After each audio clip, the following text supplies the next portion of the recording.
તો આપણી સાથે શોમાં જીએમ ફાઇનાન્સથી તેજસભાઈ જોડાયેલા જ છે. તેજસભાઈ, આજ માટેની ઓપ્શન સ્ટ્રેટેજી તમારી?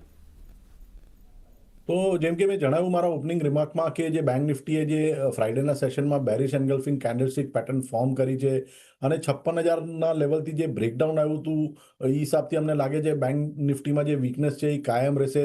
તો આજે જે માઇનર પુલબેક રેલી આવી છે બેંક નિફ્ટીમાં, એમાં સેલ ઓન રાઇઝની સ્ટ્રેટેજી અપનાવી જોઈએ. તો જો 55,000નું જે મંથલી પુટ છે જે કરીબન ચાલી રહ્યું છે હમણાં 430ની આજુબાજુ, તો 400 અને 425ની વચ્ચે આ પુટમાં બાઇંગ કરવું જોઈએ વિથ અ સ્ટોપ લોસ બિલો 265. આનો પહેલો ટાર્ગેટ રહેશે 600નો અને બીજો ટાર્ગેટ રહેશે 775નો. ઓવરઓલ ચાર્ટ સ્ટ્રક્ચર નબળું છે બેંક નિફ્ટીનું, તો અહીંયાથી મને લાગે છે એક સારો એવો ફોલ આવી શકે છે. તો આજે જે પુલબેક રેલી આવી છે એમાં મારા હિસાબથી તો સેલ ઓન રાઇઝની સ્ટ્રેટેજી અપનાવી જોઈએ. ઓકે, સેલ ઓન રાઇઝની વાતો અહીંયા કરી રહ્યા છે. અને તેજસભાઈ, વાત કરીએ તો પુટ 55,000નો બેંક નિફ્ટીના સ્ટ્રાઇક પ્રાઇસનો લેવાનો છે, જ્યાં ટાર્ગેટ કદાચ 600 અને પછી 750 સુધીના આવી શકે છે.